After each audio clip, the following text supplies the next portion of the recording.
So now what do I do? Well, I guess there's only one thing. There's something I'd like to know. Are you real? Can you feel?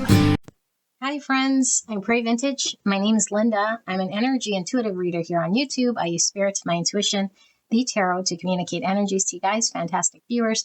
If you guys are new to this channel, welcome. I'm so blessed to have you guys here. For those of you guys returning, I'm so grateful and I am so blessed to do your reading again.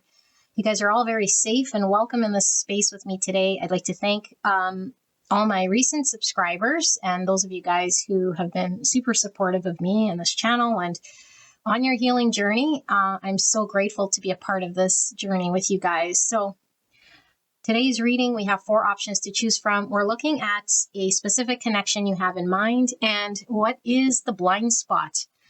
What is hidden from you or / the person you're dealing with or the dynamic in which is causing the biggest amount of grief? So there could be many blind spots. Could be blind spots you have, blind spots this person has. We'll be looking at predominantly the overall blind spot of the connection as a whole, okay? I don't know who carries it, but hopefully we can dive into where it's sort of originating or the dynamic so that we can make sense of whatever connection.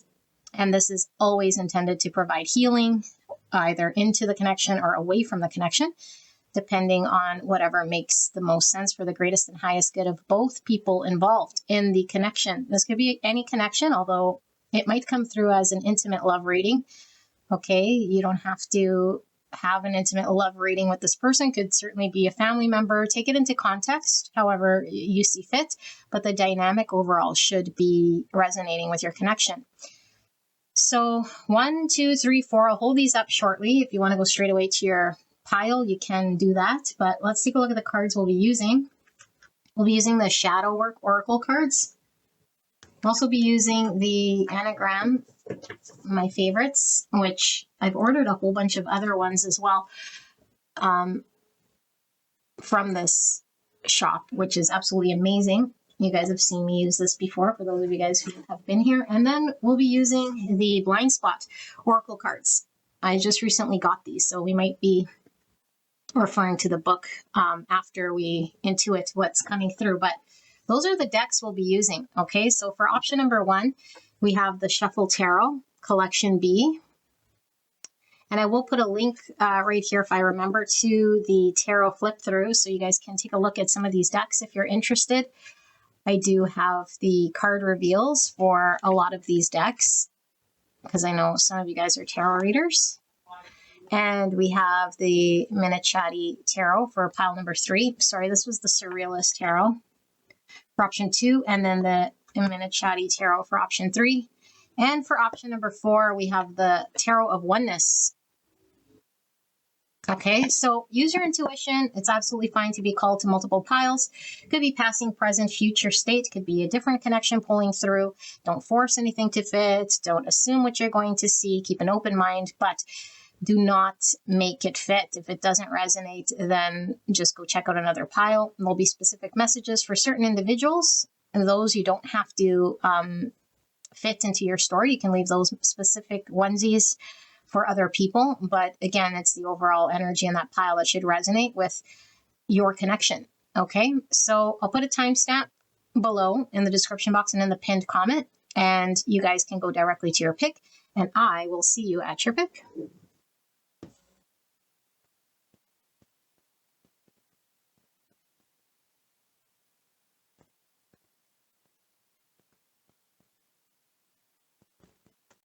Hello, gorgeous angels. Pile number 1. If it becomes too loud, I will close my window. I'm absolutely hot. And yeah, I can't anticipate the noise from the outside. So go listen to the intro, okay? A reading could definitely be flip-flop, reversed. I might say it's you, it's your person, but you should resonate with the overall energy in that pile. Sometimes specific messages come through for certain individuals. Leave those, okay? We'll be looking at you, someone on your mind, and then we'll be looking at the blind spot or the blind spot in regards to the connection, the dynamic between you and this person. So option 1, Shuffle Tarot. Let's take a look. Now, I won't be doing sort of an energy check, but I'll be talking about the connection. So if the connection doesn't resonate, then it's definitely not your pile. Okay, so we'll kind of be splitting up these two people. Kind of like a you versus them. Okay, but it'll mostly be picked up through the connection or the dynamic of what's going on. We'll ask Spirit for a clear and concise message for the greatest and highest good of pile number 1, Spirit. Can we look at pile 1 and the person on their mind? And what is going on in this dynamic? What is the blind spot or the challenge that's happening here? So we have Justice in reverse, so Libra energy. Libra season could be significant in this connection. And I think maybe something has happened in this connection that you might feel has been unjust, or there's been a lack of balance. So maybe somebody is overgiving, or someone did something acted in a certain way that was unjust. So we have, I'm not reading reversals in this shadow. So we have stagnation. And it says movement, even if slow, is progress. Inactivity, standstill, and rut. And we also have projection. Seek the truth within before pointing fingers. Blame, deflection, and accusation. Okay. Pile number 1's connection, spirits. Can we take a look at the energy dynamic between pile 1 and their person? We have serenity, non-judgment, appeasement, patience, sweetness, soul equality, acceptance of feelings. 91 or 1. Okay, 1 is magician energy, which is Virgo, Gemini. So type 1, the perfectionist, instinctive center between control and letting go with virtue.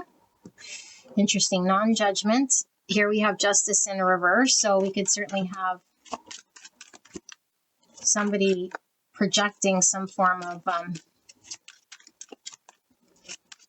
something that's creating an unjust situation in this situation.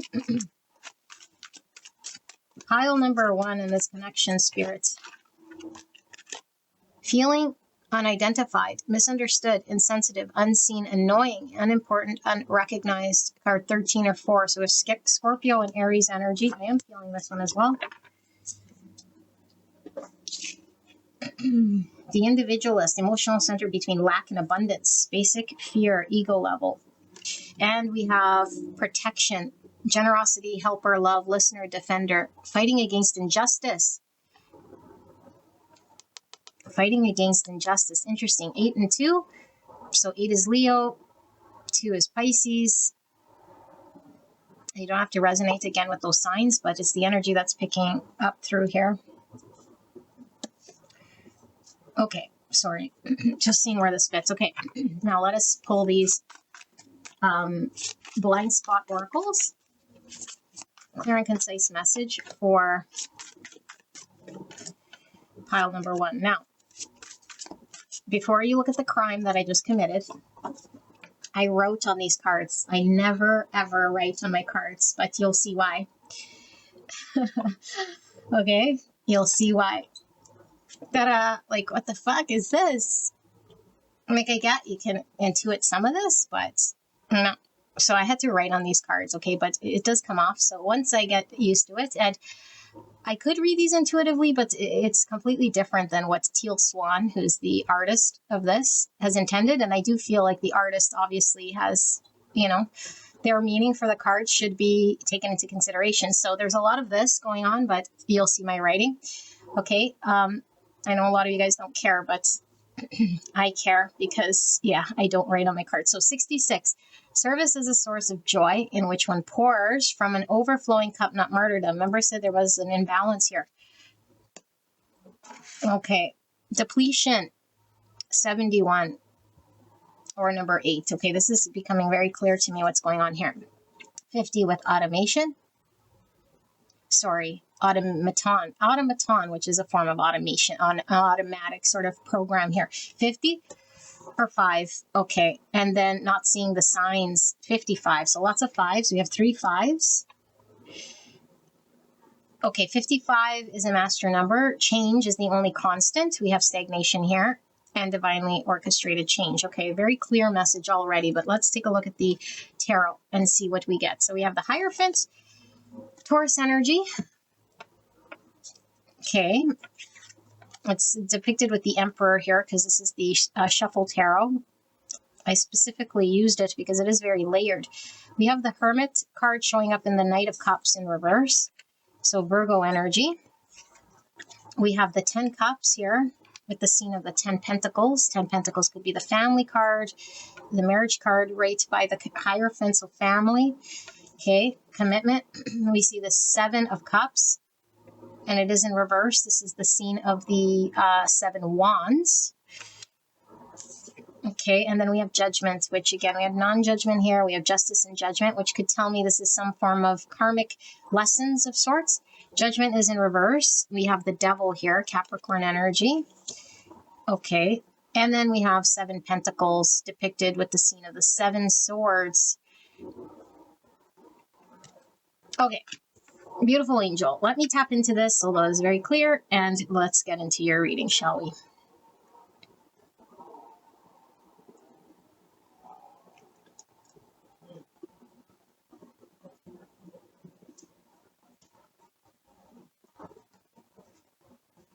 Okay, I am feeling 2 energies here, and you'll have to assign who is who. And yeah. So the biggest problem here is that one person has an agenda. Okay, and I don't think it's a bad agenda, but there's no such thing as good or bad. When we have an agenda, it automatically sort of discredits what someone else might be sort of going through. Okay, so for example, I want a long-term family, kids. That's my vision, and I know what it is. I'm very clear on this, and that's my path.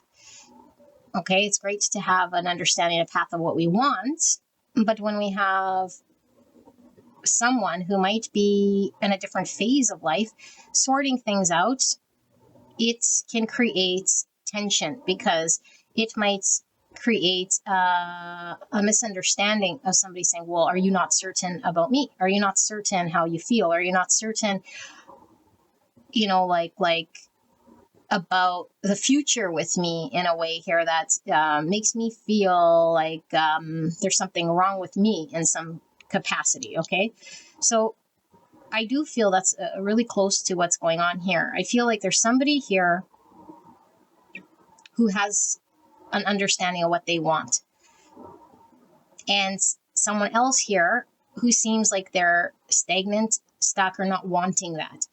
Okay, and I don't think it's because they don't want it. I think it's because this person is on a different pace of understanding how to get to this point in life and with meaning and full buy-in. And so I do feel like when person A, the one who knows sort of what they want, engages with person B, who is maybe not as certain, not certain about A, but certain in regards to their own future. What does happiness look like to this person? They could be very used to their world. Okay, because I feel like this person is already established in something. They've created an empire of sorts that they're used to, whatever that looks like. It might not be an empire to you, but it's their world. It could be a family structure. It could be a single independent structure. It could be a lifestyle that they've had for a long time. It's provided to this person happiness for some time. Now, whether it still provides happiness or not, I don't know. Whether this person is really stuck there and incapable of moving on, I don't know so much. But I do feel like person A is wanting movement, and they're wanting what they want. And what they want, they probably can understand would be beneficial for both of these two, but they can't decide for person B what's beneficial and when it's beneficial. And I think this causes an issue. But at the same time, person A, the one who feels like they know what they want, if they stick around with person B, who's stagnant, who seems a little bit undecided and uncommitted, then it's like person A feels like they're not seen, and what they want is discredited or undermined or not valued, because they both don't agree that this is sort of where they're going. So person A might feel unimportant, like not as important as what B has going on in their world. And so if B has nothing really going on in their world, really, for the most part, except for the same things they've generally had, person A feels like person B isn't willing to make any change, any compromise. So how much could person B really love person A if they're unwilling to move, unwilling to compromise, unwilling to like get going here? But I also feel this is mixed with person B holding some feelings, but I don't think it's like holding back because they're intending on just not sharing. I think they're holding back because they're accepting their own feelings. Like they're becoming clear, they're understanding their own feelings. So person B isn't going to be inauthentic and say that they're clear and certain. They have to be certain themselves. And so there's this withholding of feelings as they look at it and understand it and accept it on their own terms. But this even makes person A, the one who knows what they want, feel like person B isn't letting them in or sharing these feelings. So they feel shut out. It's like person A saying, well, person B doesn't know if they want to be with me or want to commit to me, or like it's all like doubt about them. But really that's a projection, because it's not doubt about B, or sorry, doubt about A. Me reading it as AB is really confusing me, you guys. I have a feeling a lot of you guys are A. You want a future, you want commitment, and the person you're dealing with here is sorting through. Okay, so I'm going to read it. I know I'm flipping it, and sorry. So A is you, and B is your person. And I'm going to read it like this. So just remember who's who. So as you want your person to express feelings, show investment, it's like a double whammy here. It's like not only does my person not commit, but they're not saying no. They're just like, they're saying no by being stagnant. They're saying no by not moving forward. They're saying no by choosing the same thing they've always chosen. And at the same time, they're not also making me feel warm and loved and expressing themselves. And so I feel like I don't know what to make of this person. They clearly aren't interested or want anything further, or fucking around or dicking around or trying to get me to go along with something here. And I wouldn't want to be deceived or go down a path where where my needs aren't being met, where I'm not being seen for what I want. So both people don't feel understood and seen. Because I think your person is like, I love you. I have feelings for you. I want peace. I don't want you to judge me, but I also don't want to compromise myself. I also don't want to just agree and say that I want what you want right now and that the timing is right. And I also don't want to just act in a way here that isn't aligned with my greatest truth of how I feel. And so I need to know for sure, like, that my feelings are authentic and I'm connected to it. Because I feel like what's going on over here is that this person isn't doubting how they feel about you. This person is doubting a big part of, let's say, they question what a future commitment would look like for them.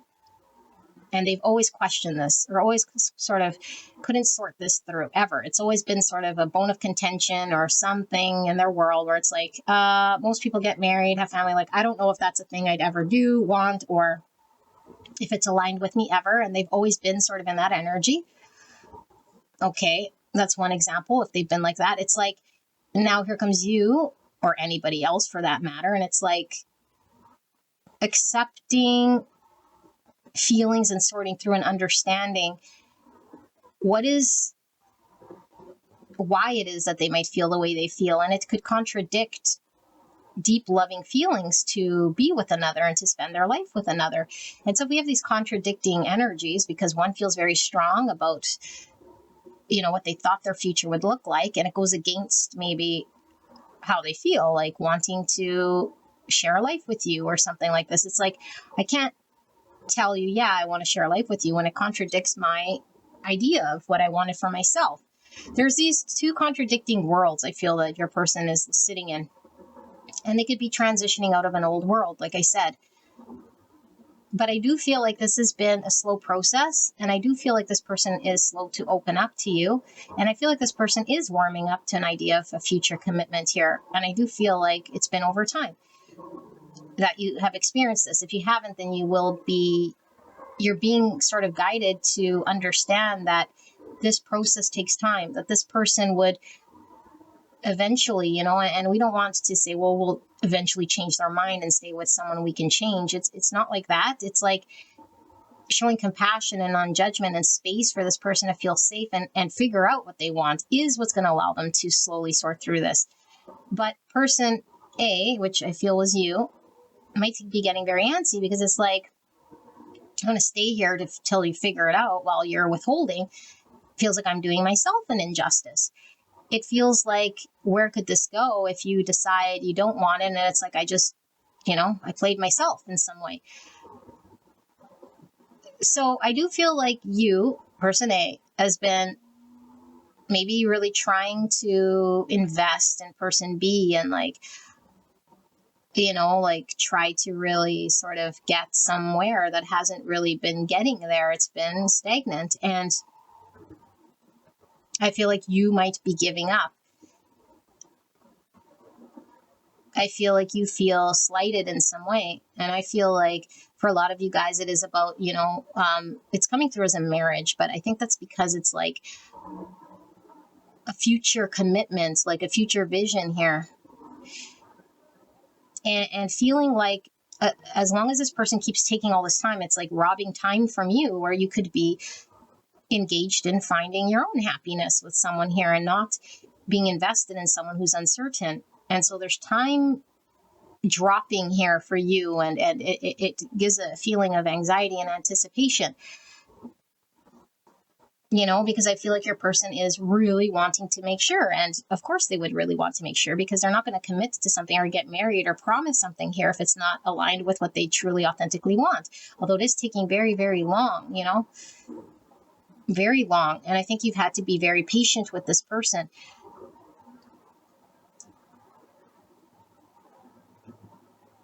Now, I feel like you are drained.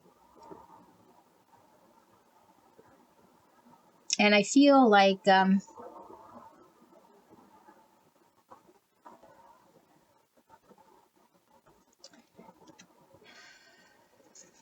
really getting with this conversion, it's like one world that your person is in. And going into another world isn't easy and isn't fast. And throughout this process of conversion, if you will, transformation or movement, it's depleted you. Depleted one member of this connection. And I do feel like there's something coming through of maybe somebody still being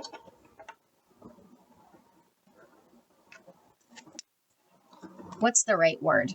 Because this is all about us still being in program, doing things out of habit. And so you definitely can be involved. Again, your person's still doing things like the way they always have done them. But I'm also feeling that person A, which is you, could certainly still be projecting or allowing this sort of mindset of fear, I'm losing time, blah, blah, blah. Like it's an anxiety of sorts, which is very real, but it's getting in the way of a bigger picture here, which I think is all about how do we work through that. And I do feel like this is quite a significant connection that's creating all sorts of change in how we used to engage in connection or in the world for both of you guys. So this is all about the signs, symbols, synchronicities that come through. Dreams and the sort of the unspoken and the unseen, but is felt and known. And we could be not in tune with the messages that are trying to be communicated to us. And I feel like you might be very in tune potentially, but distracted when the fears creep in or when the projection creeps in, and then we get disconnected and off the path.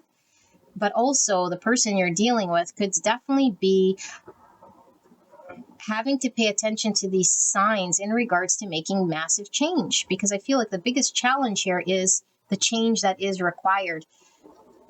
And it's not required that everyone commit or get married, or required that there's this like committed relationship. But what's required here is change, because it's time that this person shift out of whatever state they're in, which has been quite stagnant for some time, in order to align them with their highest calling and their purpose, which I do feel happens to be the spirits pointing them and guiding them here towards a future commitment here with you. Although I don't think this person is capable of seeing these signs or getting the downloads or the dreams, because if we're not in the right energy to see this means fears are in the way, and we're too much wrapped up in the matrix world to be led, to see, to be guided to what change we're being called to do. And this person's certainly being called to make change. And I feel both of you guys have been divinely guided towards one another to make massive shift here.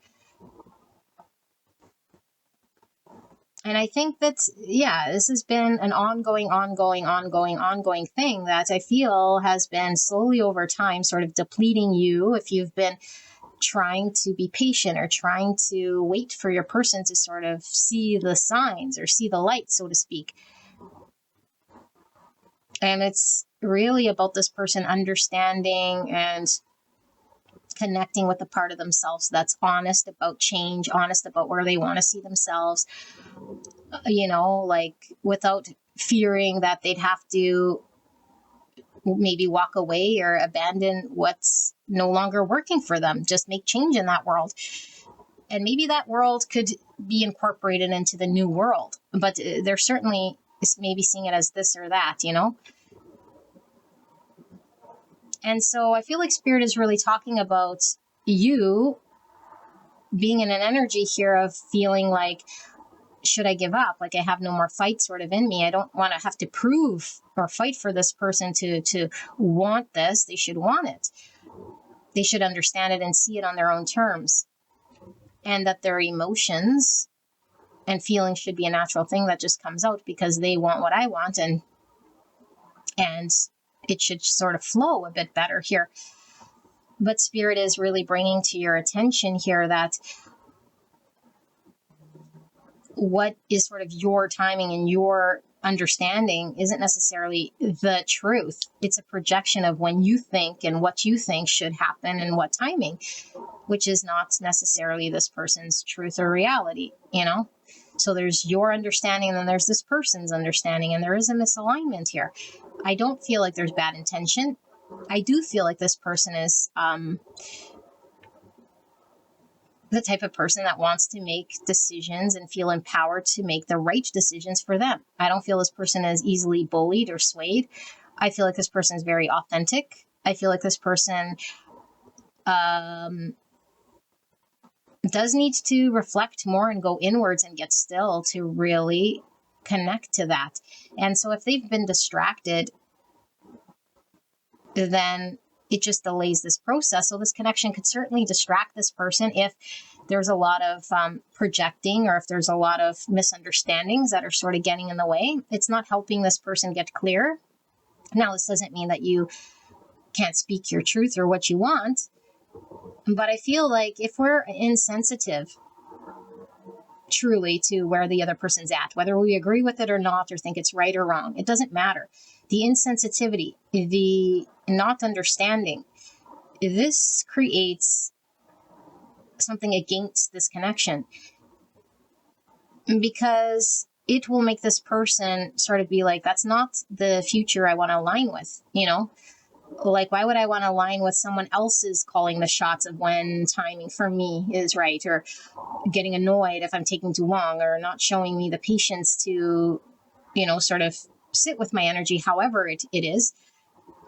And that you could be looked at as selfish, but I think it's really coming from a healthy, centered place of, I want to be confident in my decisions, no matter how much you are trying to convince me or sway me. No matter how much I have feelings for you, whether they're passionate or love, it's not going to get in the way of me making irrational decisions in regards to my now life, because their now life is something that, you know, they've been attached to. Now, I do feel like spirit keeps coming through that now's the time for this person to get out of that, because I do feel like whatever that world has been limiting for this person, very stagnant and stuck. And so this is a reality check for this person to get out of that. And they might not be seeing the full truth, you know, because I still feel like maybe there's a part of them that still thinks that part of them belongs there, or that there's some part of story here that they're not being honest with. And so they need to do more self-review here about like the truth, because I feel like they're really being called to listen to their inner emotions. They're being guided away from that. So I don't know how much resistance is here, or how much denial, or how much not wanting to see, or how uncomfortable they are with change. There's a lot of that, you know? And so we have to sort of have patience with somebody's discomfort, but what's the fine line? Because allowing someone to be in that space, you know, making space for this, but then them becoming comfortable and stagnant and not wanting to push themselves is another story altogether, which I feel like some of you guys might be in. So we get very depleted here, you know, with somebody who might seem like they're making progress and then all of a sudden get comfortable and stuck because it's working for them. Meanwhile, somebody else is like, I'm still not at the place here that's making me feel confident in the future, or like that we're going to be, you know, both aligned with the future that I see would bring me happiness with someone. And I don't want to compromise this. And I don't want to settle for something less than this. And so the guidance here is all about love, listening, and not resisting sort of what is. And so if we feel something is unjust, we're being asked to look at it from a different perspective. Is it unjust, or is it feeling out of balance because our position and our stance? Because love accepts, but acceptance doesn't have to mean we sacrifice parts of ourselves. And so I feel like if there's any unhealthy engagement here, it would be us projecting our own wants, our own idea of what needs to be and how it has to be onto this person. And this is creating not good position for both of you guys. Okay, so this is sort of what I see here. Magician with the High Priestess. So we have Virgo, Gemini, and Pisces. So like I say, very spiritual connection, being guided, being shown the signs, being shown where to go. Something's being manifested here in the 3D. And we do have all of the tools to create this beautiful connection that is highly, highly spiritual and bring it into reality here. And we have like the High Priestess and the Hierophant. Magician.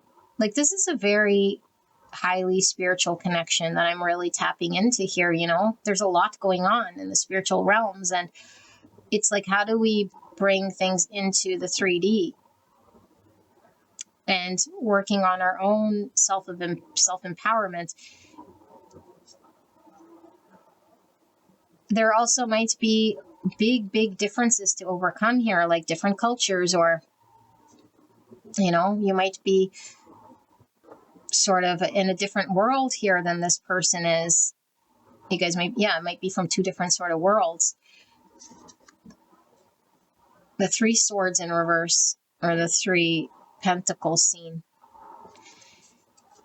So not being able to manifest and create what you know.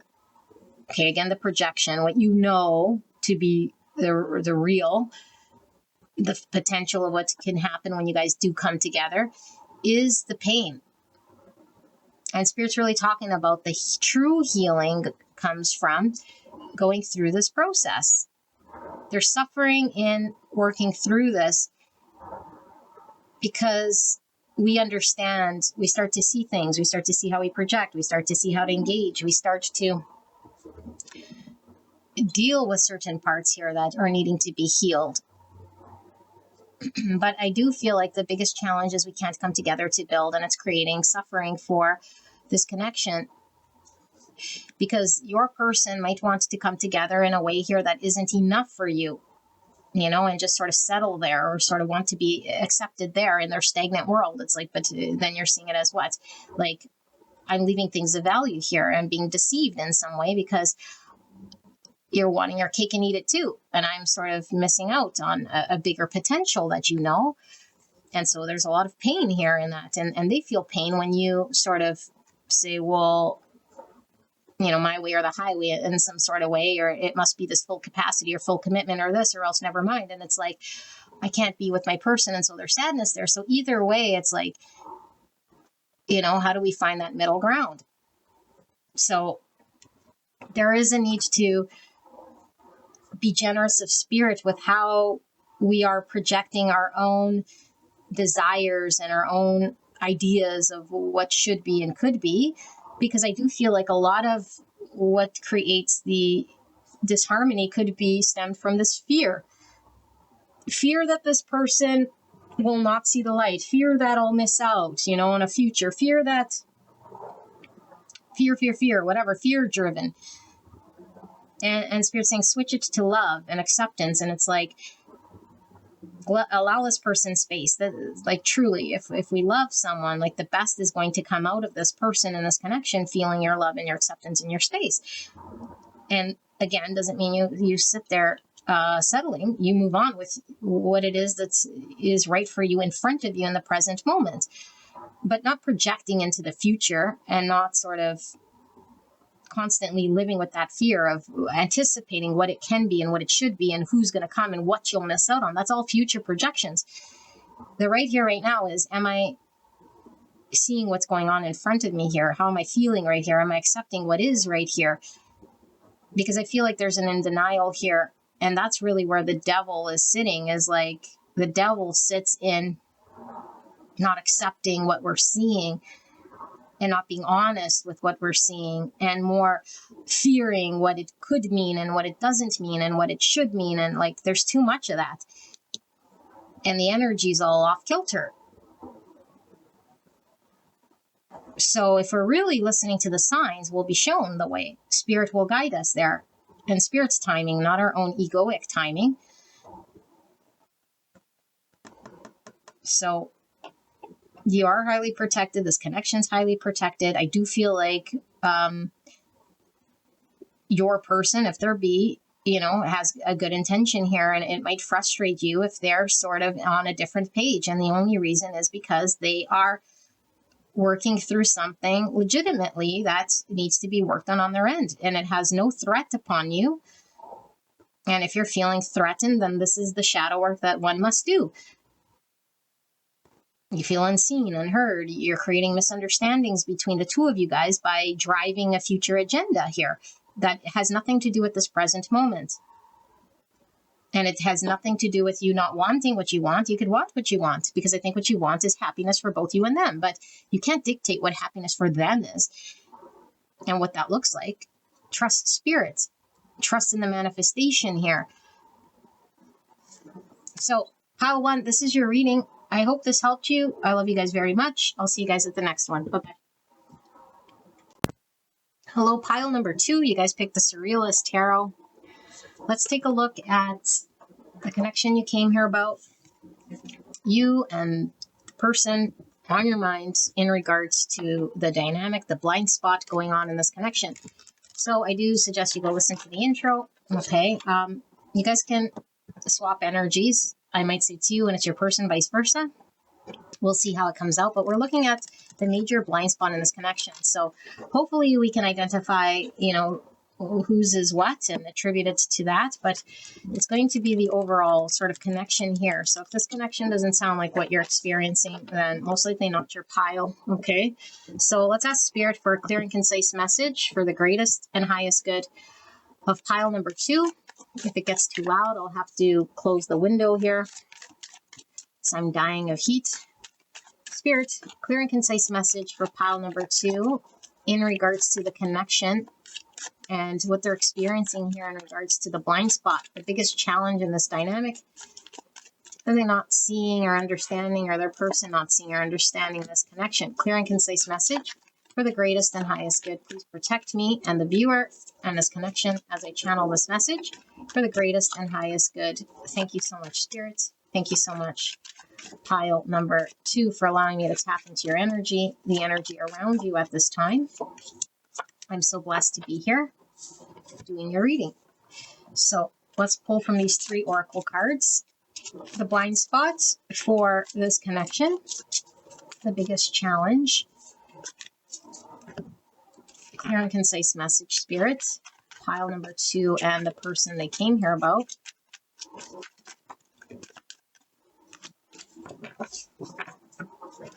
All right, so we have loyalty showing up. I'll read them shortly. And like I mentioned in pile 1, don't fall off your chair.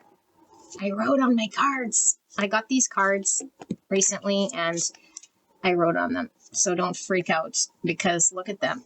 How the hell are you supposed to know what the hell that even means? So anyway, do not fear. Well, that one went fine. So we have the gift, we have disconnection, we have judgments, and one more. Pile number 2, person they're dealing with here, where's the biggest disconnect? Where is the blind spot happening in this connection between pile 2 and this person? Okie dokie. We'll move it over. We have negative reinforcement pattern. Oh, wowzers. Wowzers and wowzers. Okay. Let's flip them all, shall we? We have the 5 of Wands and we have the Tower in reverse. Okay.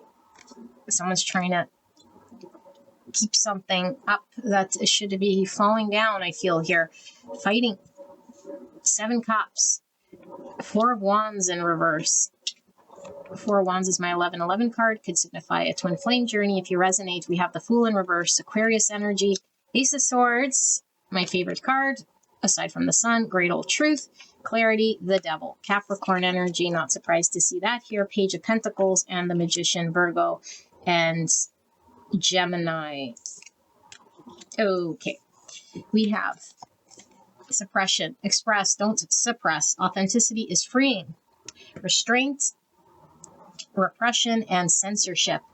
And we have loyalty, serving the collectivity, commitment, respect, devotion, faithfulness, hope provider. Type 3, the achiever, emotional center between appearance and authenticity. Number 6 and 3. 6 is lovers, energy, Gemini. 3 is Empress, Taurus, Libra. And we have deceit. Honesty is the bridge to authentic connections. Lies, deception, fraud. 7 Swords type energy. And we have 103, essence, growth level, origin, background, source, birth, family, ancestry, bloodline. Type 4, the individualist, emotional center between lack and abundance. And we have fundamentalism, 64. So this gives me Hierophant energy, collective, plague, stress level, conservatism, conformism, integrism, tradition, orthodoxy, and academiism. Type 1, the perfectionist, instinctive center between control and letting go. 1, back to this Magician, which is the Gemini and Virgo energy. We have 4, which is Aries, pulling through. Okay, the gift, disconnection, judgment, negative reinforcement pattern. Now, this gift, sorry, this is a new deck for me, but I do just want to see what this gift is about before we start to channel. what is going on with this gift here? So we have the gift on page 39. Not going to read it all. I'm just going to kind of browse it. If you have drawn the sigil, you are not clearly seeing the gift of the circumstance, just the drawback. Yeah, you're clearly seeing how or what happened or is happening is damaging you. Okay. Yeah, that makes sense. I'm not seeing the bigger picture. Okay. Okie dokie dokie dokie. I'm pretty much picking up your person, okay? You can switch it, whatever you want. The biggest drawback here is your person's state. I think you know this. Okay, now this isn't saying you're perfect. There's nothing that you're not doing. Like I said, there's so many drawbacks, blind spots, and so many different aspects of connection that we'd be here all night, especially the way I read it, okay? But what I'm really wanting and asking spirits is for the biggest sort of blind spot, the biggest disconnect going on. And I feel it's your person. Your person is fighting themselves, you know? What are they fighting? They're fighting their inner demons of what it is that they believe to be very real. It's like they have a past, a circumstance, a situation they're involved with that is actually hurting them, not helping them. But instead of fighting to maybe, I was going to say, instead of maybe fighting to get out of it, they're fighting to stay in it for some of you guys. I do feel for some of you guys, this person might actively be fighting to get out of it, but they've kept this up. A part of their world needs to fall away. And I think they might know it for some. For others, they might still be in denial. And I'm not sure, and this might become clear. It's like in order for them to move forward with you, or period in their life, it would require them to leave the past. And I feel this person's really attached. It's really integrated into this person's world. Some of them could certainly be in very stuck patterns of habits, vices, mindsets, you know, but I do feel it's very integrated into who this person is because they identify with that, which is not them, as we know, or not our addiction, or not our stories. And so I feel like there's a lot of judgment that comes from themselves, inner critic, and maybe the voice of their parents or the voice of their friends and family. I do feel like this person is disconnecting from the truth and suppressing it as best they can. So I do feel, because there's such a mixed, heavy bag here of energy, I feel for some of you guys, there is a unhealthy addiction, you know, like distracting ourselves, whatever this form comes out. Drinking, or I don't know, you know, like video games, or like just pretending as though I feel okay with the situation or circumstance, but I'm numbing the truth. And I do feel like it comes with also this like loyalty to that, in which is destructing them. So if we were to go like layers deeper, it'd be like, why would something destructive be something that they're fighting to upkeep?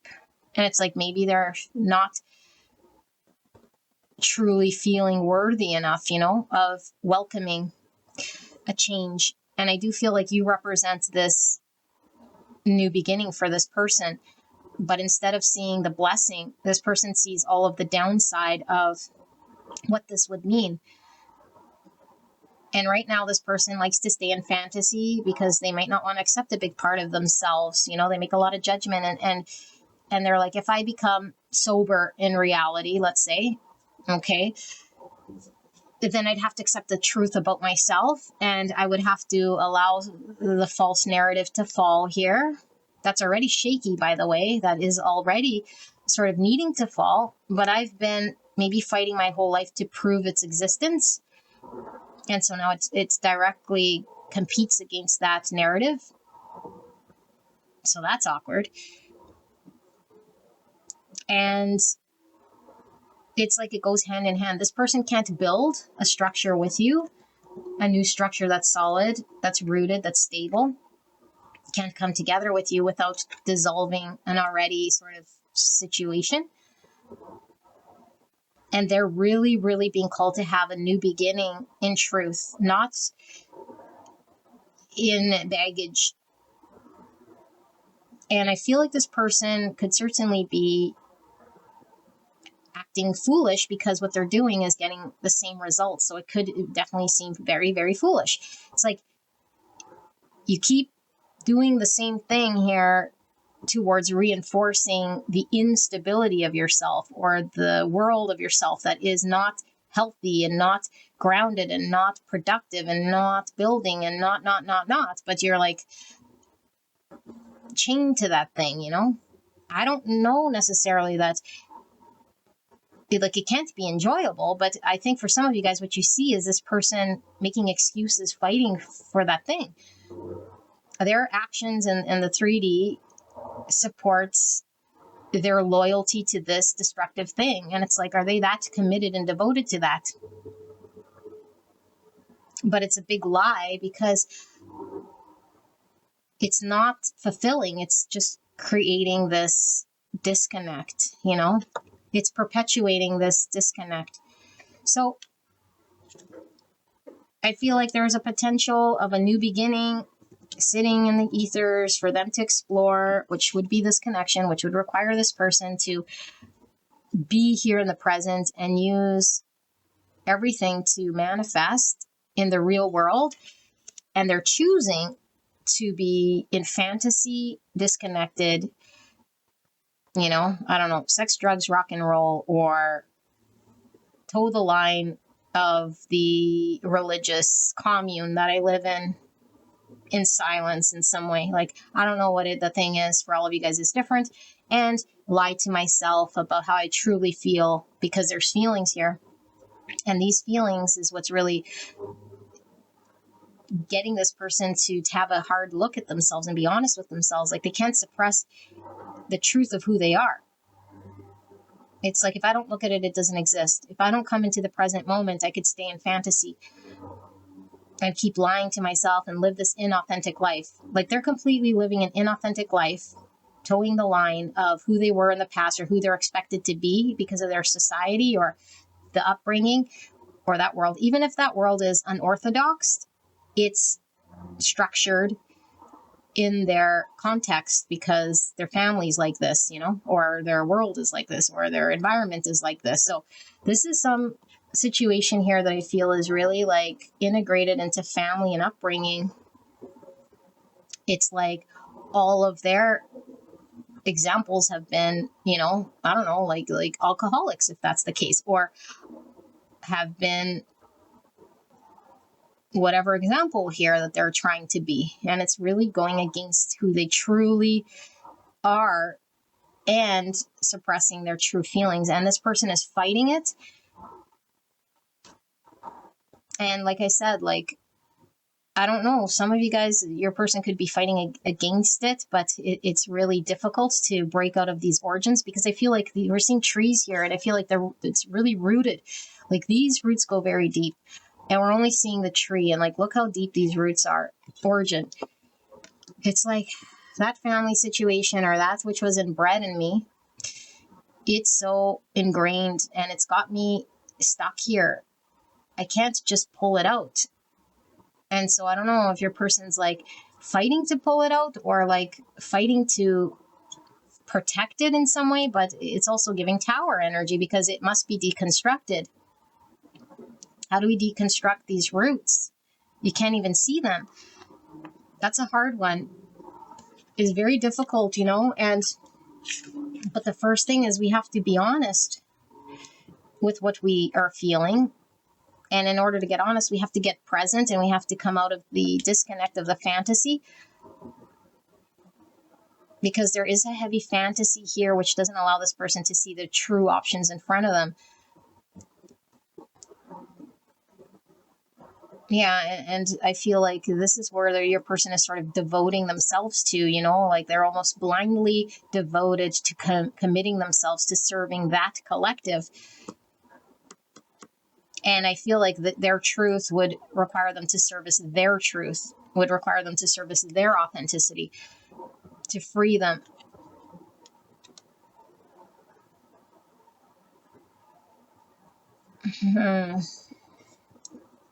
So this person carries a lot of understandings in their mind that aren't necessarily true, that might shame them or blame them or create sort of an energy here that is scary for them to face, you know, and they could definitely have an environment of people that they fear would also judge them. So it's like a double whammy. And so I'm going to stay high, stay disconnected, stay suppressed, stay avoidant, stay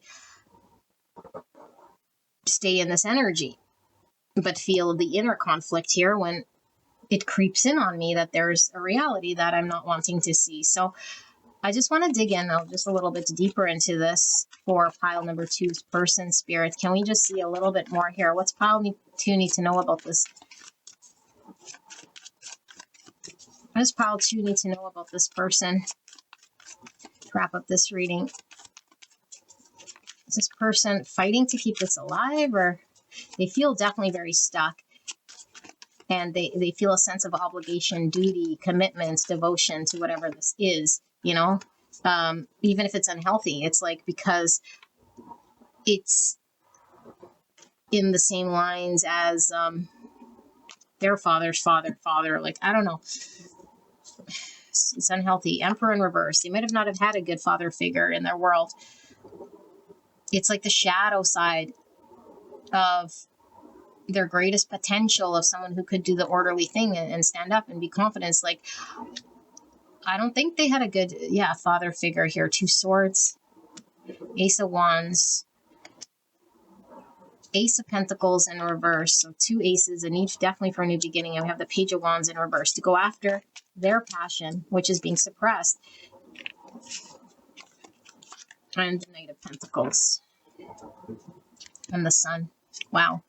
Leo energy and the Lovers. So beautiful angels. We have Aries, Gemini, Leo. Your person is being called by the divine here to break a pattern, to go down a destined path, which is, it's coming up in your reading. Okay, so most likely this connection, this could be you going through this. I don't know. I'm not going to attribute who it is, but I read it as your person. There is a lot of joy in going down our purpose path, not in fulfilling someone else's idea or generational, our ancestors' path of what they did and upkeep that world. That's a false narrative. And I feel like your person is, has this potential opportunity held hostage, and they're suppressing going after exploring this thing. Although they do feel a lot of passion, there is this whole suppression, again, like holding back energy. And Spirit's really saying that it's going to require this person to come up with an idea that's not necessarily like this gift that we read, the little bit that we did read, was like seeing the downside of the actual opportunity in front of them. I feel like what this person is seeing is what they'd have to surrender or give up in some way. And so they're sitting 2 swords, which is very black and white sort of thinking. You know, go after this and it would mean that, and stay here and it mean that. And it's like this card could sometimes indicate a third option. There's a third option here. And your person might just be focused on the things that are not going to work, or that have to come down with that tower. And so Spirit is saying there is more clarity that's being required here for them to see this other option, for them to be able to move. But what gets them to sort of make this need for change is the passion they feel, and the desire and the excitement here that comes through as getting them to take action on that. You know, but this will definitely be like a slow going thing because it's built over time. Over time, this person has to put in the practical energy towards this And I feel like your person feels disempowered right now. And I don't feel like they had a good example as to what they're supposed to do. And I feel they're also lacking confidence. So it's a double whammy. But I feel like you're like this sun, this bright light. There's warmth in your connection. There's a spark here that your person feels called and pulled to go in this direction because it is in line with their path, you know? So they're stuck here, suppressing and denying. So, yeah, Taurus here with the Hierophant. This is what I have, people. This is sort of where your person is sitting when it comes to the biggest blind spot that's going on in this connection. I do feel this would be a big thing to overcome because you can't do anything to get this person to make different decisions, but you can be a guiding light here. And I feel like your person's being asked to look at the third option, you know, like not see it as this or that or the downside if this happens. It's like it contradicts something in their world that they're not ready to break free from just yet. So yeah, if you're called to another pile, I will see you there. All right, bye-bye. Hi friends, you guys picked the third option, the Minichati tarot cards. Let's take a look at this reading, shall we? So this is your traditional tarot, but there's also a mixture of cards in here, like all the elements, all the zodiac, different cards as well. Okay, so we'll be using these, and we'll also be using these oracle cards, and we're looking at the biggest sort of blind spot here going on in the dynamic between you and the person on your mind. I do ask that you go listen to the intro, okay, so you know what this is about, but you could definitely flip roles. If I say it's you and it's your person, just assign who's this who. Okay, this could be anyone at all. It might come through like a love reading, but you could remove the intimate love and just sort of take the energy if it does resonate for you and the person you came here about. Okay, so we'll ask Spirit for a clear and concise message in regards to pile number 3, the biggest blind spots, challenge, and dynamic in this connection going on between pile 3 and the person they came here about. Clear and concise message for the greatest and highest good. Please protect me and the viewer as I channel this message for the greatest and highest good of this connection. Thank you so much, Spirit. Thank you so much, pile number 3, for allowing you to tap into your energy. The energy around you at this time. I'm so blessed to be here. So I don't know how we're going to see it, meaning I don't know whose blind spot it is, but hopefully we can see where the disconnect is coming from. So we have the Pope in reverse. So it's kind of like Emperor energy. And we have the Sagittarius in reverse. Someone not going after it. Someone not listening to their intuition here. Okay, Sagittarius. And then we have the 3 of Swords in reverse. We have the Jack of Coins, which is sort of Page energy, Page Pentacles, and then the 5 of Pentacles in reverse. Pile number 3, the connection they came here about. It's the biggest disconnect here in this connection.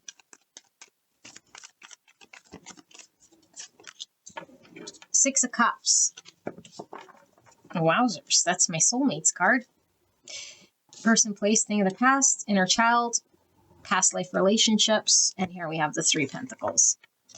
Okay, that's the card of collaboration. Let's look at the shadow. Biggest disconnect between pile 3 and the person on their mind, Spirit. Thank you.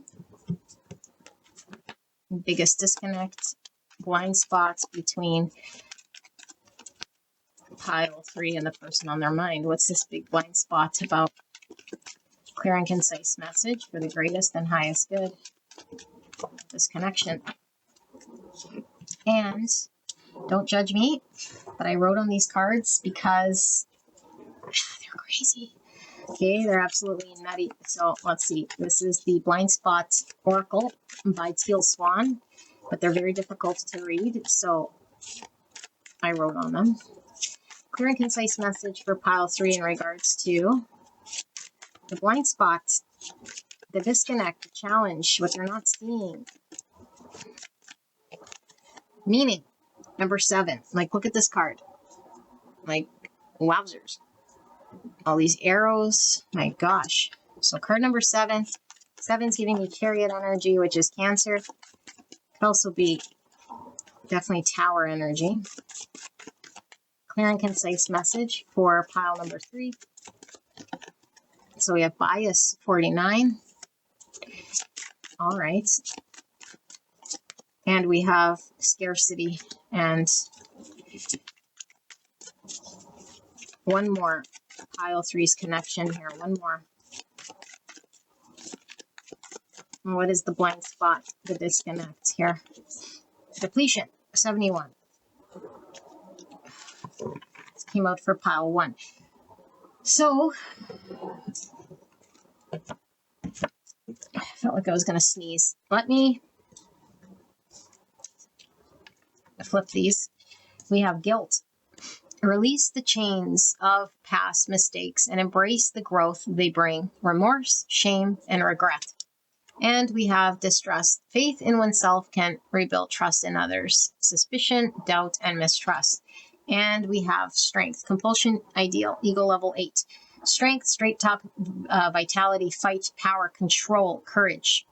Type 8, the challenger, instinctive center between strength and weakness. So Leo energy coming through. Some ego coming through. And then we have envy, 49 or 4. So we've got emperor energy. It says sin, ego level, perpetual dissatisfaction, jealousy, greed, desire, longing, and comparison. Type 4, the individualist, emotional center between lack and abundance, right beside scarcity. Okay, let me channel this.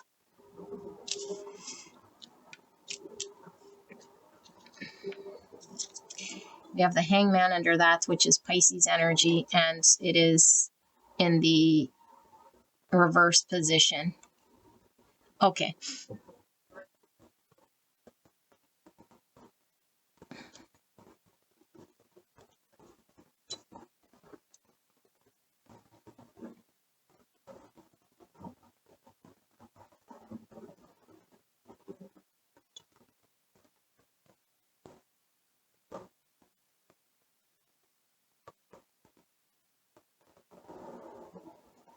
Okay.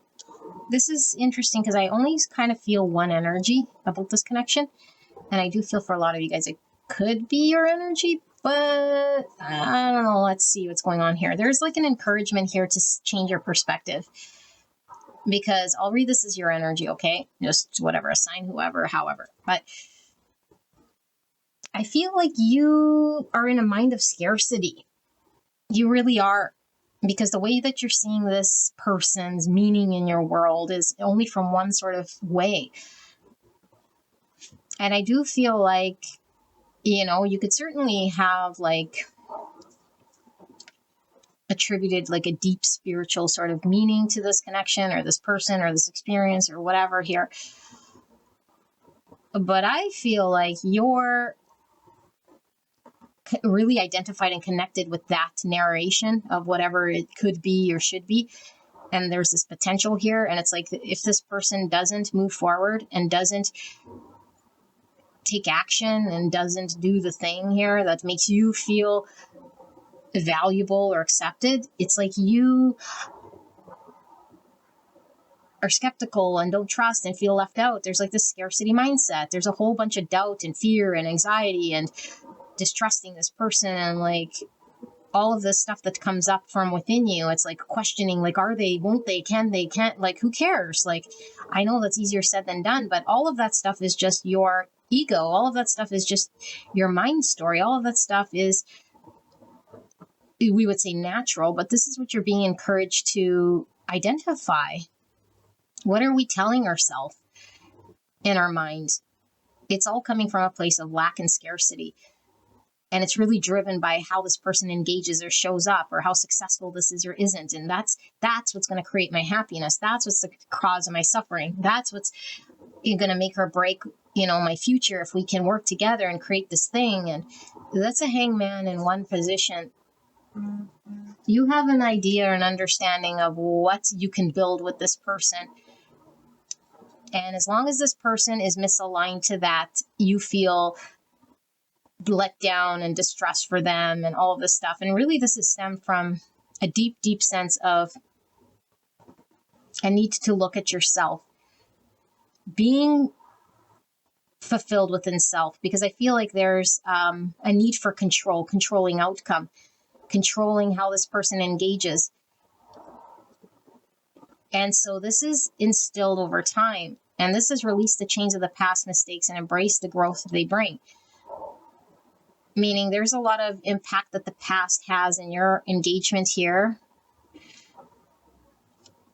that needs to be looked at. Because I feel the biggest conflict here is you, because this is what came out for your reading.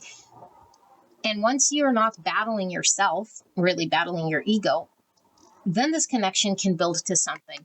But Spirit's really guiding you to the here and now, and the biggest blind spot here and now. The biggest blind spot here and now is your own perception about what it means when this person isn't interested, and how devastating, and seeing it from a lack mindset, and really getting the best of us. And you might be feeling very tired and very exhausted with your energy, and it's just because of what you're feeding right now. You keep feeding this mindset, you keep feeding this understanding that you have, which is not true.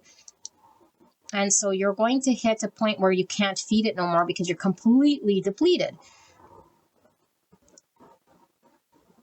And at that point, we might start to try to find a way out to heal this Three Swords, because Three Swords is always created by something we need to heal, not suppress, and not sort of try to cover up.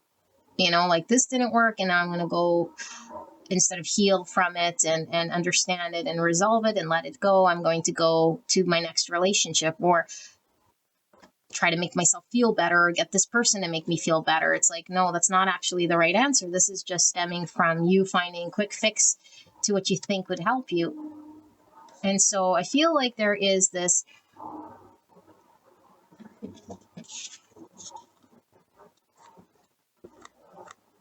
childhood experience that you had of what you believe is going to give you value.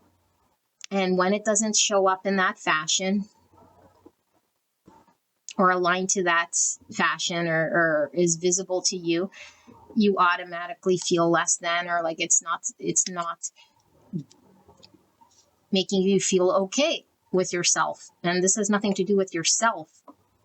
This is a circumstance and a situation that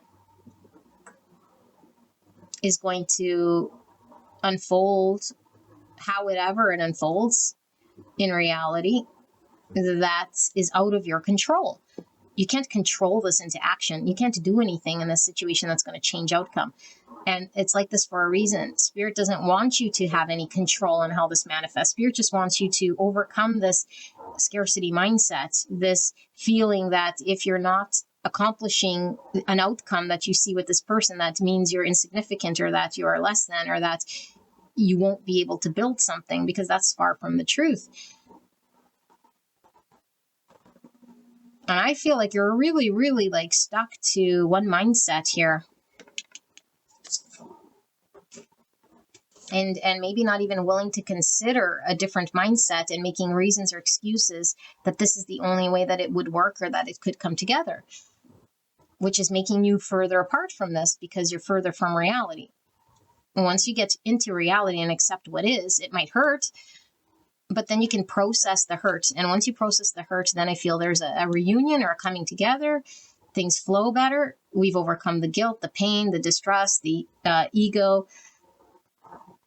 There's like a longing here to build something. There's a longing here, like a soul recognition. There's like a longing here, but then there's so much doubt in this person and this process, and trust in ourselves, or mistrust of this person. And it's like, when will this happen, and how? And like, there's too much meaning given on this connection and how it unfolds in this person. It's like, no, put the meaning back on yourself, because what you're really being asked to do here is heal, is undo this narration that you have in your mind of what you're telling yourself, what it means to build something, and what it means when it doesn't.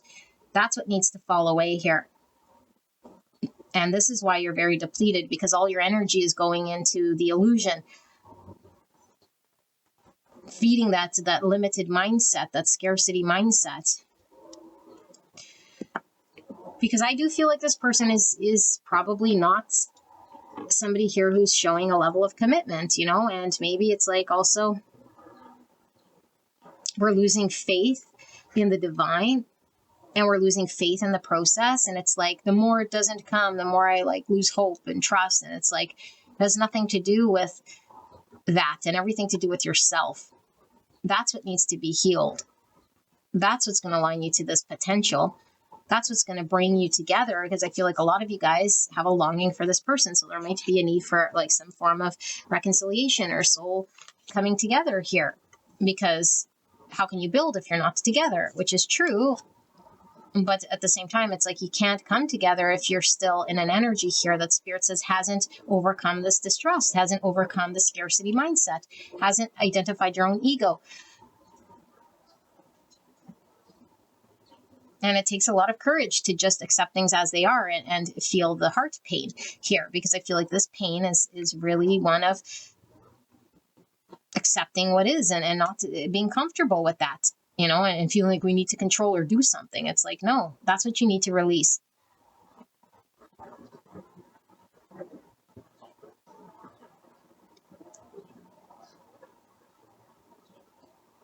So there's something kind of disconnected here for me. And it's all stemming from this guilt, remorse, shame, and regret. And I'm not sure how deep that is or where that's sort of coming from. But let's see, Spirit, what is this guilt about here? Release the chains of past mistakes and embrace the growth they bring. What is this for pile number 3? Is this their person? Is this pile 3? How does this play into this? So I feel there's maybe your person is also held back here, you know, and they could be held back because they're facing some form of shame or some form of something that they have to overcome, which has nothing to do with you. And we need to allow them to process this if we want to work with them. But we're trying to force our ego's agenda. Me, what I need, what should be my timing, my vision, my aim. Otherwise, woe is me. Meanwhile, it's like, can we not be considerate of what this person might be battling or struggling, or, you know, because your person is also obviously missing from this picture, which is making you feel 5 pentacles. And I don't think it's on purpose. It's your 5 pentacles because I need to sort something out. Whether you feel like you're taking it personal, that's a scarcity mindset. Nothing to do with your person. Earth. So both you guys could certainly be earth signs. We have Virgo, Taurus, Capricorn. This is about the practical world. And look at this tree, stability, security. That's this commitment. The health of this connection, the security, the stability here. Yeah, look, King of Pentacles, again, Earth energy, Virgo, Taurus, Capricorn, the stability, the commitment, the security of this connection.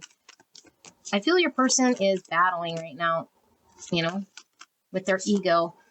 Ace of Cups in reverse, yeah, okay. So your person did come through, and then the 9 Cups here. And under that, we have the King of Clubs, King of Wands, which is Aries, Leo, Sagittarius. Okay. Your person might seem to you like it's like they're selfish, they're going after what they want, only their own needs, and this sort of thing, okay? Because they could definitely be acting sort of selfish or maybe in the moment about what they want, what makes them happy, and going after that. I feel like you and your person might be very different in regards to how you guys are engaged here. I feel like you want something from your person, more commitment, more reliability, more promise of something here that's solid, and nothing wrong with wanting this. But if your person is not here yet, you can't have a new beginning here with your person. They're not ready here to emotionally sort of explore this connection when they have to resolve their own self, okay? The Ace of Cups to me is all about self-worth, self-love, give to self, self-esteem before we can hand our cup over to someone else. And so if your person is working on guilt, shame, ego stuff, fighting control of whatever in their own world, they're not capable of having an emotional new beginning. So they can't provide you with this. But this back end stuff, has nothing to do with your value or anything to do with whether they care about you or not, or your self-worth or any of this. Nothing. In fact, they're trying to really resolve this thing so they can have a new beginning and be able to commit here. Okay, and so we have to stop looking at where this person's sort of engaged or trapped, because they're focused on doing what they need to do here. Okay, you need to focus on, there's the Libra balance. You need to focus on bringing it back to self and healing a scarcity mindset. When we're left out, when we see potential and we have no control of outcome, where does that leave us? That leaves us to really resolve the inner child, the part of us that starts to have distrust or starts to have this feeling like something's missing or lacking, or we're dissatisfied in the result, and we start to feed on this. And it becomes an energy that's not helping. It's not helping things flow or move. We're losing trust in the divine. We're losing trust in the reality here. And the reality is there is no scarcity. The reality is that everything is sort of possible here in however it unfolds, but we have to accept reality as it is. And so we're putting everything sort of on a timeline, you know, like it has to happen within this time. And there is no time when it comes to the divine. It's just going to be the right manifestation when the manifestation is supposed to happen. However it happens, we have to trust that that's the best thing for us and the best thing for this connection and the best thing for this person. Because I do feel like there is something to be built or working together. But you can't have just one person sort of there and the other one sort of not to be ready or not to understand their own self-worth. And I feel like both people don't see their full value, because as long as we feel left out when we're not getting what we want or have control, then that's self-worth issues. That's not feeling secure and confident in our own energy to say, wow, this person obviously has things that they need to work on. I don't feel like I'm, you know, unloved here by the universe because this person isn't showing up for me. Like, it doesn't make me feel any less about myself. Not at all. We're really hung up with this person's ability to perform for us. And we gotta know that that's just ego talking. That's not love. Okay? Which takes a lot of courage. It takes a lot of facing ourselves and the mind story and what we're telling ourselves, because I feel like we're really, really putting our weight on the outcome and the success of this connection. And when it doesn't go good, I feel bad. And when it goes good, I feel valued. It's like, no, that's, your value shouldn't ride on the outcome of how this pans out, because this connection will be up and down, just like every other connection, up, down, up, down. Doesn't matter if it's up or down. You're unwavering. That's why that Justice card came out. You should be balanced in your energy, beautiful, strong, secure. You're putting meaning on this connection that you're taking it on as your own self-worth, and it's not. The meaning should be on your value, your divine essence, your faith in the divine. That's where you should put the meaning.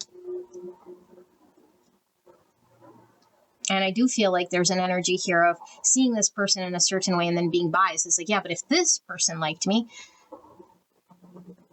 and it's like you might have like a lineup of people, but you're like, but if this person panned out, or if this came, if only this came, it's like, no, the ego will make it seem like only this thing will bring me happiness, only this thing. And it's like, that's how the ego functions.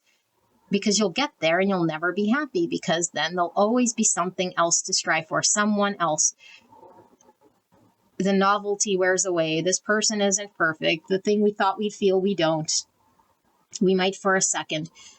It's like those hills and valleys, and you reach the hill and it's like, ooh, I achieved. And then what? And then we're looking down and suddenly we're off the hilltop, walking another valley and going up and down with the ego. Meanwhile, when we identify our own ego, it's like we can walk in the valley and we can walk in the mountaintops, and it doesn't sway us. It doesn't pull us. It doesn't diminish us when we're at the top and at the bottom feeling up and down, up and down. No, we're feeling confidence. We put meaning in the walk, the journey itself. The valley feels just as meaningful as the mountaintop. And that's the truth. It's just a different perspective and a different experience. So this is your reading, pile number 3. I hope this helped you, and I'll see you at the next one. Bye-bye. Hello, gorgeous angels. Pile number 4. You guys picked the Tarot of Oneness. I do suggest you guys go listen to the intro so that you know what this reading's all about. You guys can definitely crisscross roles here. We're looking at you and the person you came here about. And what is the biggest blind spots going on in this dynamic? Now, this could be your blind spot, your person's blind spot. It could be the connection overall. So you'll have to sort of tap into your intuition to see whether this message is for you, okay? This doesn't have to be an intimate love reading, although it might come through this way. But just sort of, you know, if it doesn't resonate, go check out another pile, okay? So for pile number 4, Spirit, clear and concise message for the greatest and highest good of pile 4. What is the biggest blind spot here in this connection between pile 4 and the person they came here about? Please protect me and the viewer as I channel this message for the greatest and highest good of this connection and pile 4. Thank you so much, spirits. Thank you so much, pile 4, for allowing me to tap into your energy, the energy around you at this time. I'm so blessed to be here. What is the biggest blind spot challenge going on here in this connection, in this dynamic between pile 4 and the person they came here about? Thank you, spirits.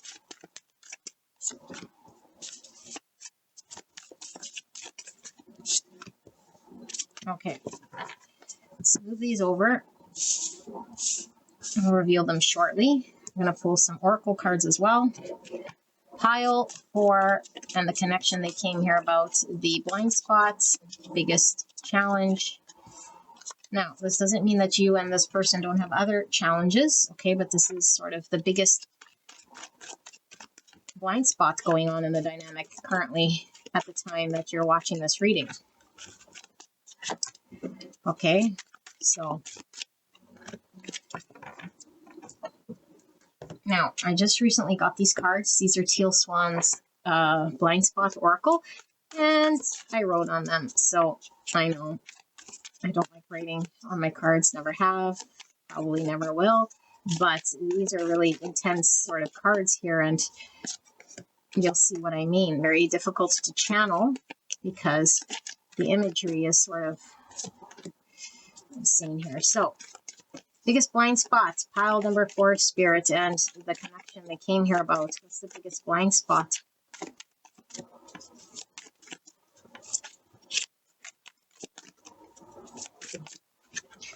Okay. Wow. I guess I'm probably right in the blind here. No cards flipped or revealed themselves. Let's see. We have the Emperor, Aries energy, divine masculine energy. Okay, it's all about self-empowerment, order, structure. Okay. Inspiration of Swords. So this is the Page of Swords.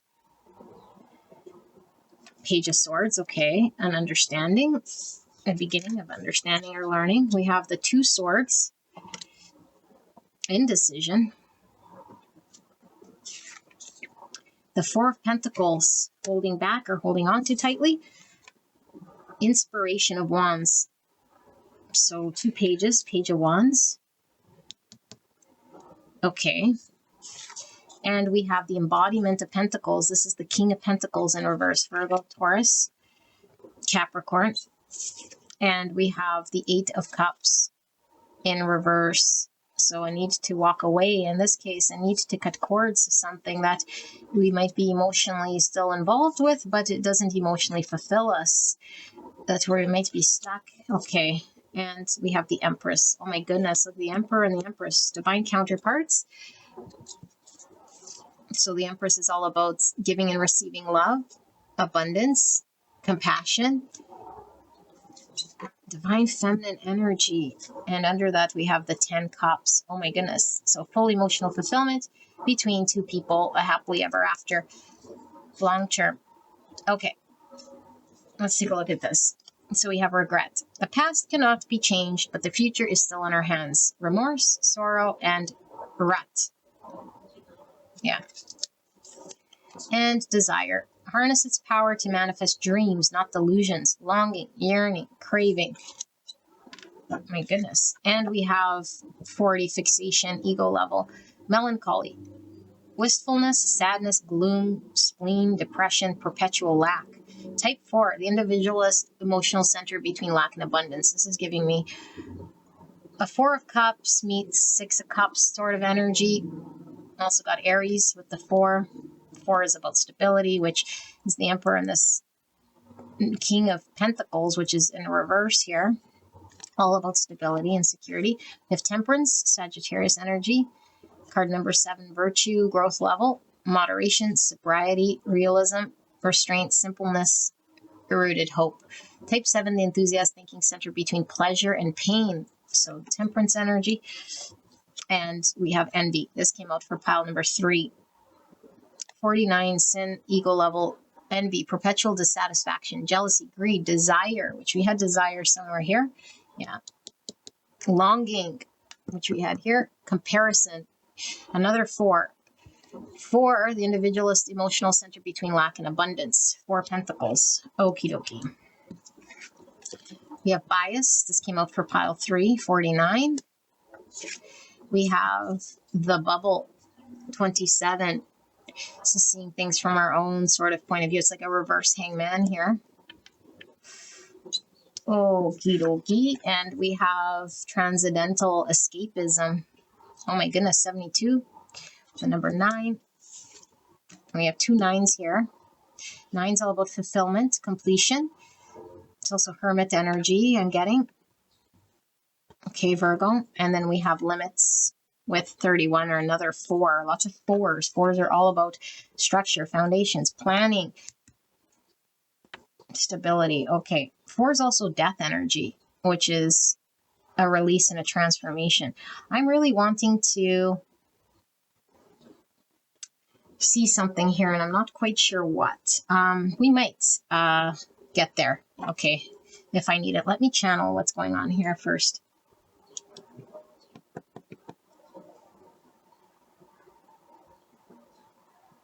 Okay. Okay. Transcendental escapism. Interesting. Beautiful people. I have a feeling this is your person, okay? I will read it as such. You can switch roles as you see fit. I don't see this as a big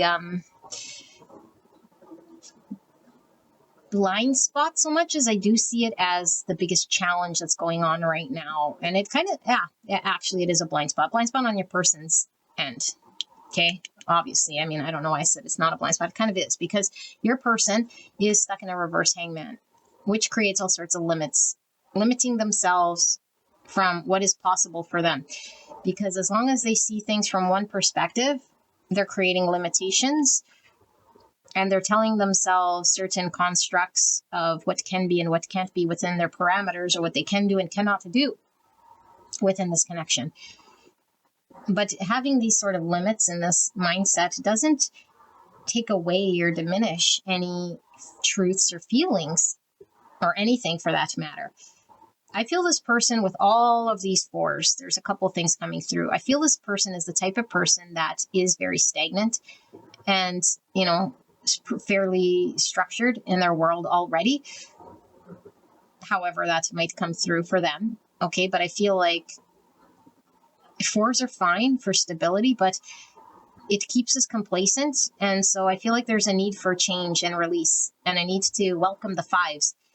And this is their limitation. It's like they don't want to uplift their world or have change in their world, you know?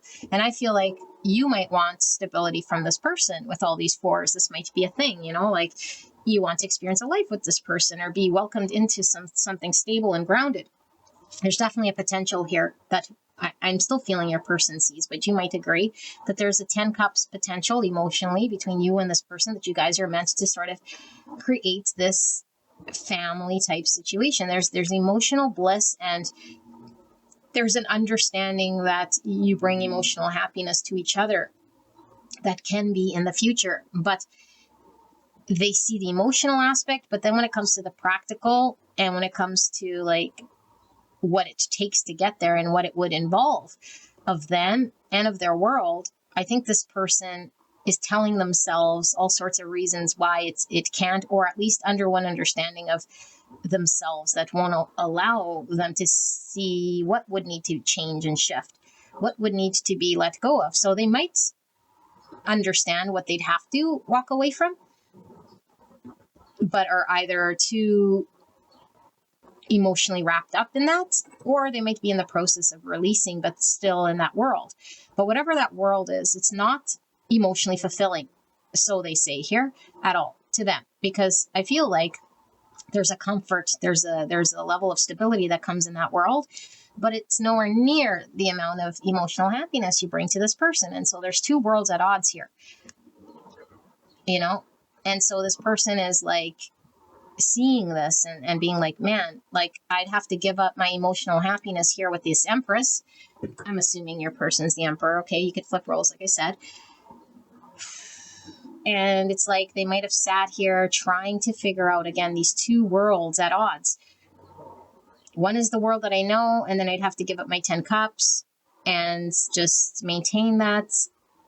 And then the other world would be to explore with you, which would come with all sorts of turbulency in my already world. And maybe I'm not seeing myself as somebody who is capable or in that energy.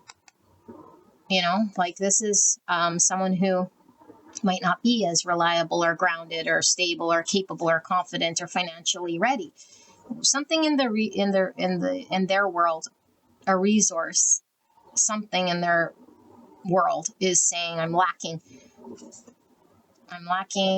my shit together, I'm lacking my stability, or I'm lacking in this more matured energy that could be building a future here with you. And now this person is sitting in an energy of regret, because I do feel like maybe this person sat too long and idle.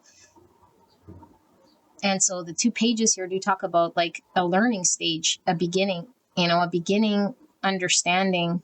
And so the Page of Swords is all about communicating and the beginning of cutting through limitations of thoughts and ideas and starting to ask questions and become curious. And the Inspiration of Wands is also about communication, and this is about exploring sort of without any sort of fears, because the Page of Wands just goes exploring. The unknown isn't really cautious so much as he is just full of enthusiasm and passion and wants to explore. So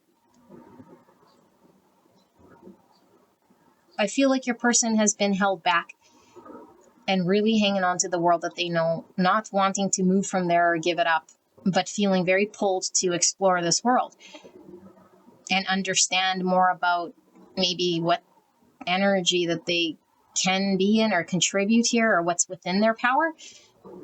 And I think they have a misconception about what is within their power and what isn't. And this is creating the biggest limit. But I feel like your person has a big desire here to explore this connection, and a big desire to experience the 10 cups with you. But that would have to come with other things here that I feel your person hasn't been willing to do or hasn't done yet. And so now they sit here missing out or crying about the spilt milk or depressed that they're unable to do this. They're sad. I have a limitation. I'm not this. I'm not that. I'm incapable of this. I'm incapable of that. I don't have this and that. And therefore, they sit in this thing, but this is like a lack mindset, and it leaves them in a longing for what could be a potential. But there's a need for them to sort of face some form of truth and integrate some part of themselves here. Because I am getting that Chariot energy, which again is integration of shadow. And the shadow could be I'm not good enough, or a belief that I have here that is manifesting as this shadow self that is creating this need to heal, or this lack of balance, or this thing that I don't think they fully see or understand just yet, if I have to be honest. So if this person is with you, it's like knowing that like they already accepted or conceded to some understanding that they have, that they can't see it any other way, and it creates some sadness. I can't be that for you. I can't be that for me. I can't be that thing. It's like, I don't know where that stemmed from or why it's still perpetuating, you know? Like, but I am getting, for a lot of you guys, if you've been on this journey for some time here with this person, they definitely see you as a person, and their world is hanging by this thread. Like, it's literally about to, you know, be let go. And so they might be just sort of hanging on here with one last thing. And especially because these pages are in the upright, I feel like there's a transition to a beginning energy, like beginning to finally work on releasing or understanding their safe zone and why it's their safe zone, or why they're held back, or why they're clinging to this world. It's like, what has it brought me? And I am seeing these dragonflies, which talk about illusions and cutting through and seeing through illusion, right by these butterflies, which is all about the transformation, which now I'm getting Scorpio energy. But it's like, in order to transform, I need to cut through the illusion and see what I'm deceiving myself and understanding. And I feel like there's a lot of deception, self-speak, when it comes to supporting their comfort zone and creating these limitations. These are all self-limiting beliefs, and it's restricting them from being happy with you and happy in the future, because this world is not happy for them emotionally, no matter how much or how long they've been there or how stable it is. It's not providing happiness. So with all that being said, this bias and this transcendental escapism, like, what are they doing? Are they wanting to see the truth? Or are they like escaping into like some fantasy of, I don't know, like, what is this? So I'm not going to read it all, but what we do need to see, it says, if you have drawn this sigil, what is preventing your progression is that you're using things of spiritual nature or your higher intellect in order to escape and avoid the temporal. You have lost sight of the bigger picture, which includes both physical and non-physical. You are spirit, but you are also body. You cannot die, but you cannot die, but you will also most certainly die. So the body dies, the spirit doesn't. To reject the physical things related to this physical, you reject, deny, and disown part of yourself. In this situation, you're using the spiritual to negate the physical, and you are suffering and will suffer because of it. So I feel like this is talking about, right under this bias, it's like choosing to see one part of this connection and neglect the other side when all of it sort of needs to be in place. I feel like there's a physical part where this person needs to show up. And it might be like, oh, we're spiritually connected here, but in the 3D, like, nothing can change here because of these limitations. It's like really neglecting the part here in the 3D that needs to be shifted, that needs to be built upon, that needs to be acknowledged in some way. So maybe they're, you know, like spiritually connecting with you and energetically keeping that world alive, but nothing's forming at all in the 3D, like at all, you know? But I do feel there's a shift here. So let's see, what's this? No, not bias. Yeah, bias, sorry. If you have drawn the sigil, you are biased. Being biased is currently causing you to deviate from conscious awareness as well as rational judgment. A bias is a tendency, inclination, or a prejudice towards or against something or someone. Someone who only eats healthy food might be biased towards healthy foods and biased against junk food. A boss who's threatened. Okay, well, we know what bias means. As you can see, some biases are much more harmful than others. So, like I said, they're choosing one side. I'm also getting the bias that they're putting on what they think they need to be or do is creating a limit, because I feel like what this person is telling themselves of who they need to be in order to be your half or your person is actually a lot of weight and untrue. It might be in some regards true, but I feel like it is not necessarily fully true, and it's keeping them put, because I feel like, yeah, there's this speech like, I have to be checking off all of these boxes and have all of this stuff sort of lined up in order for me to even in the practical world show up for my Empress. Otherwise, I might as well stay put, or I can't do this. And it's like, who says you can't? Why is that a limitation? And why are you stuck in that mind thought? And it's like choosing to have that thought, you know? And I do feel like they're okay with keeping something sort of in this energetic realm, escaping,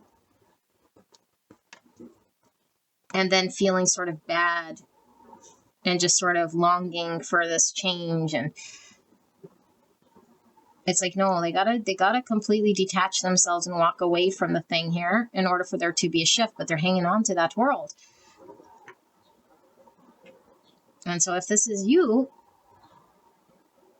then you might be sort of spiritually clinging to some fantasy of some person that could bring you happiness here, like this emperor, but you're still needing to walk away from something that doesn't emotionally fulfill you.